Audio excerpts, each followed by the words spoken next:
ngayon ay nasa ika-4 na linggo sa panahon ng Kwaresma. At ang tawag po natin sa linggong ito ay Laetare Sunday. Sabihin nga po natin, Laetare Sunday. Medyo lakas-lakas nyo naman. Laetare Sunday. Very good. Laetare Sunday na ang ibig sabihin ay linggo ng kagalakan.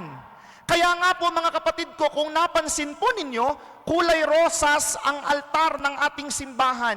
Kulay rosas ang damit ni Father. Kulay rosas ang damit ng mga naglilingkod. Hindi po sa kahit anong political, kundi spiritual. Amen? Hindi po sa kahit sinong kandidato, kundi dapat magalak dahil malapit na ang pagliligtas ni Kristo. Amen? Palakpakan nga po natin ulit ang ating Panginoon. At ang ating nga pong pangapagbasa ay tumutukoy sa pag-ibig ng Diyos. Narinig po natin unang pagbasa mula sa aklat ni Propeta Josue, sa ikalawang pagbasa mula sa ikalawang sulat ni Apostol San Pablo sa mga taga-Korinto, at sa atin nga pong mabuting balita, ang pag-ibig ng Diyos ay katulad ng pag-ibig ng isang ama sa kanyang alibughang anak, sa kanyang suwail na anak, sa kanyang anak na lumustay ng kayamanan sa mga masasamang bisyo. Amen? Siguro po, ito yung magandang pagnilayan sa umaga pong ito. Ano ba yung mga pwede nating mabaon sa linggong ito? Ano ba yung mga pwedeng paalala ng linggong ito? 3 punto ang nais ko pong pagnilayan sa umaga pong ito.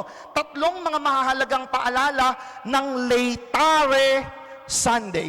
Una, ang katotohanan, mga kapatid ko, na ang pagiging makasarili, nakakasira yan ng buhay at ugnayan. Amen? Amen?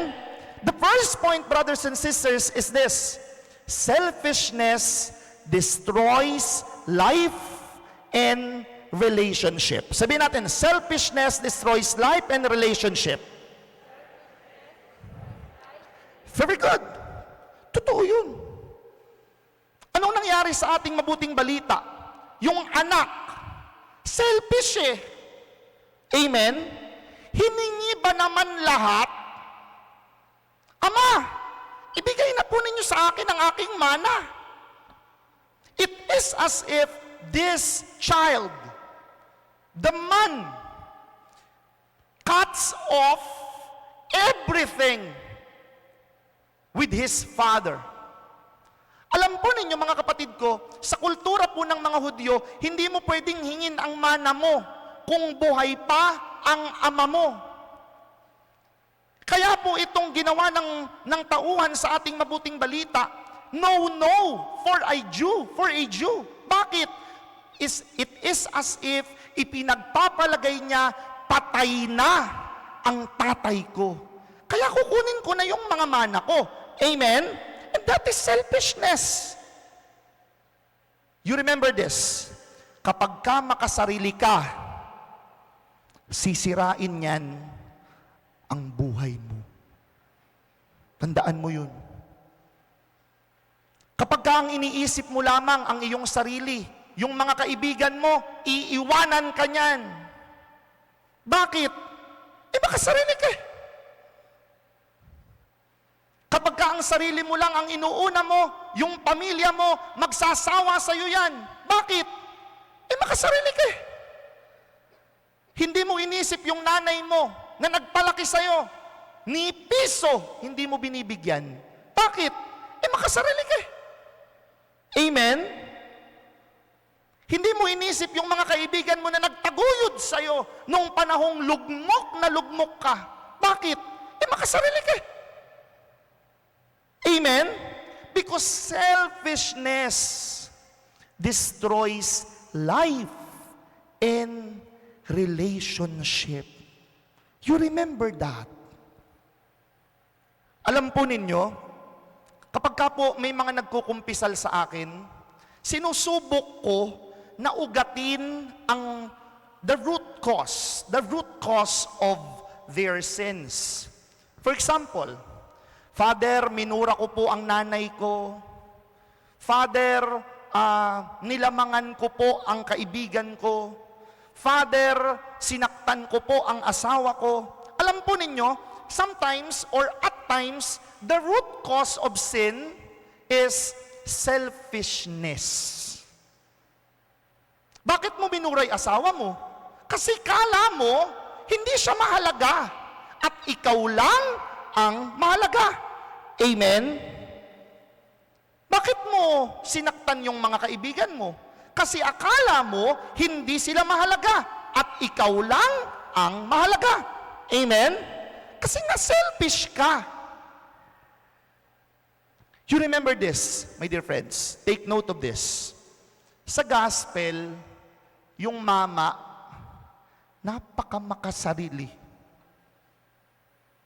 Unabis na patayin niya ang kanyang ama.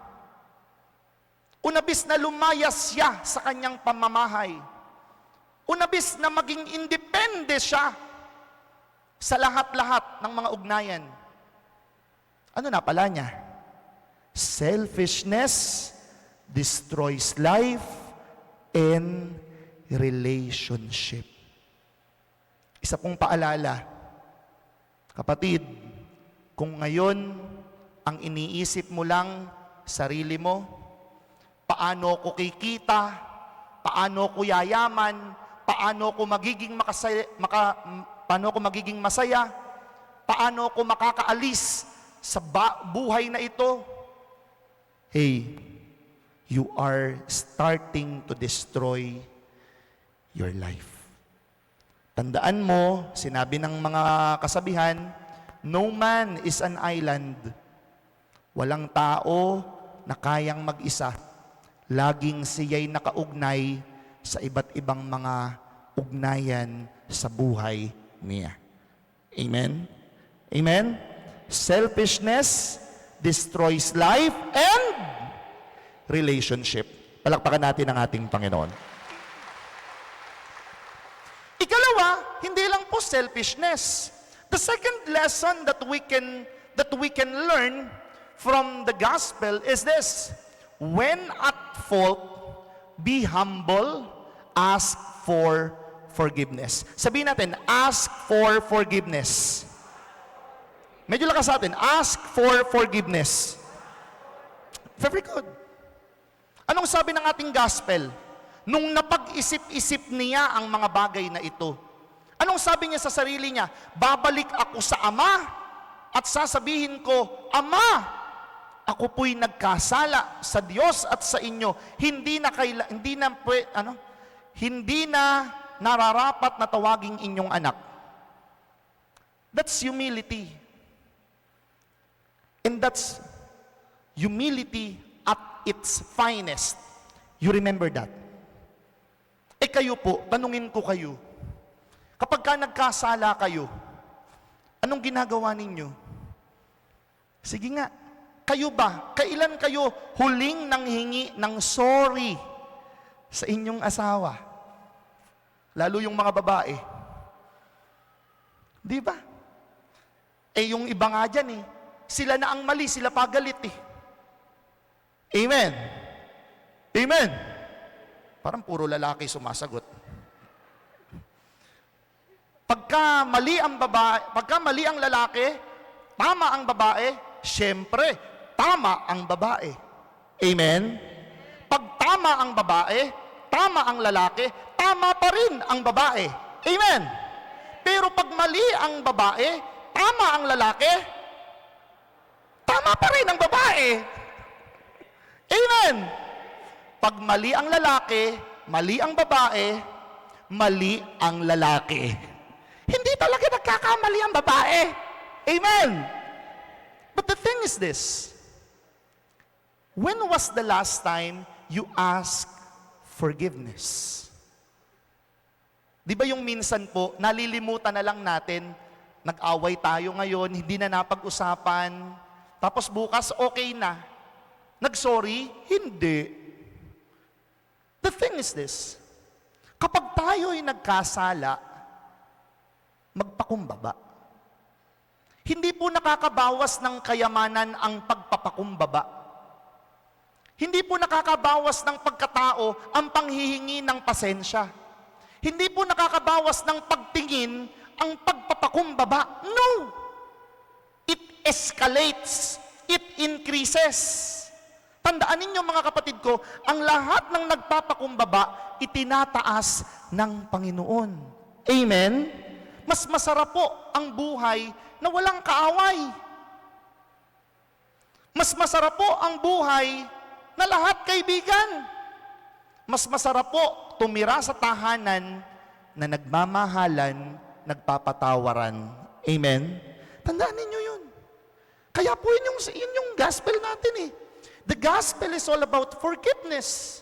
The gospel is all about humility.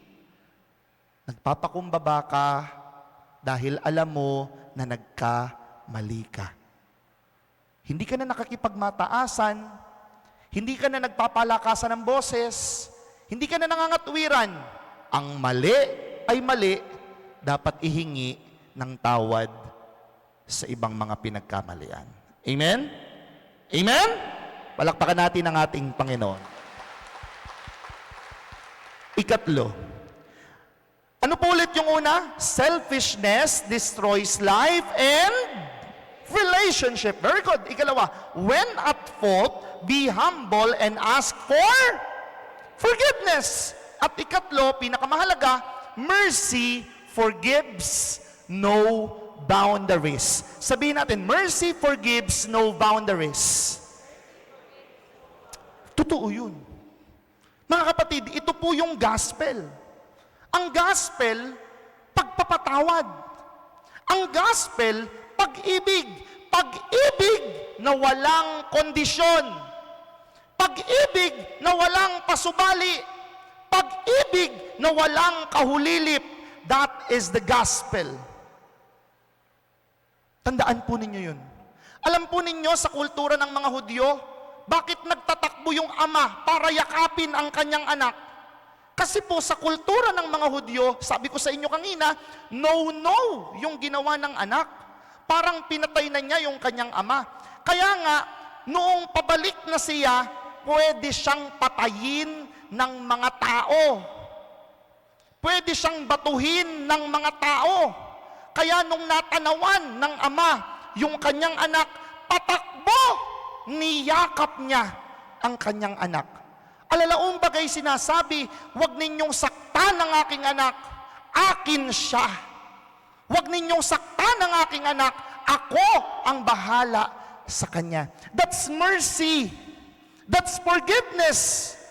That's love. Unconditionally. Amen? Amen? Tayo po minsan mapapatawarin kita. Pero magbayad ka muna. Amen? Yung kasabihan natin, forgive and forget. Papatawarin kita pero ialis mo yung mukha mo, tatamaan ka sa akin. Huwag kong makita-kita yung mukha mo na. Tatamaan ka talaga. But this love, the love of the Father, knows no boundaries. Bakit hindi ko papatawarin to? Anak ko to. Bakit hindi ko pagbibigyan to? Akin to. Ganun dapat ang pagmamahal, mga kapatid. Yung mga may nakaaway na kapatid dito, dahil sa lupa, mas mahalaga ba yung lupa kumpara sa kapatid mo? Sus Mariosep naman. Yung mga may mga kaibigan dito na hindi na nakikipagpansinan sa kanyang kaibigan kasi hindi nagbayad ng utang. Nasubukan ka sa 10,000? Nasubukan ka sa 20,000? Ganun ba? Yung mga hindi na pinapansin ng anak dahil nabuntis. Yung mga hindi pinapatuloy ang manugang. Nasubukan ka doon? Hey, I want to remind you that mercy and love know no boundaries. Ang totoong pagmamahal, habag at pagpapatawad, walang pasubali, walang kahulilip, walang boundaries. Amen? Ganun ang pag-ibig ng Panginoon . Ako Ako pare, nagkakasala ako. Pero bakit ako nakakapagdiwang ng banal na misa? Perpekto ba ako? Hindi. Hindi ba ako nag-iisip ng masama sa kapwa? Iisip. Hindi ba ako nagkakasala? Nagkakasala. But the love of the Father knows no boundaries. Tanungin ko po kayo, yung inyong pag-ibig, may hangganan? May limitasyon? May pasubali? Dapat ang totoong pag-ibig, walang hanggan, walang pasubali. Akin to, ba't hindi ko papatawarin? Akin to, ba't hindi ko yayakapin? Akin to, ba't hindi ko mamahalin? Wala nang mas mahalaga pa sa tunay at lantay na pag-ibig. Amen? Amen? Isang malakas na palakpak para sa ating Panginoon. 3 punto, mga kapatid. What are the reminders of this linggo ng kagalakan? Selfishness destroys life and relationship. When at fault, be humble and ask for forgiveness. Mercy forgives no boundaries. Sabi po ng isang kanta, nilagay ko yung lyrics para po makita po ninyo. Who am I that the eyes that see my sin would look on me with love and watch me rise again? Who am I that the boys that come to see would call out through the rain and calm the storm in me? Not because of who I am, but because of what you've done. Not because of what I've done, but because of who you are. I am flower quickly fading, here today and gone tomorrow. A wave tossed in the ocean, a bay for in the wind. Still you hear me when I'm calling. Lord, you catch me when I'm falling. You've told me who I am. I am yours. Mga kapatid, ito po yung paalala ng Laetare Sunday. May Diyos na hindi tayo sisinuhin. May Diyos na palagi tayong papatawarin. May Diyos na palagi tayong mamahalin. Bakit? Kanya tayo eh. Ako'y Kanya. Kayo'y Kanya. Tayo'y Kanya. Siya lang ang nagmamahal ng tapat, kaya tayo'y dapat magalak.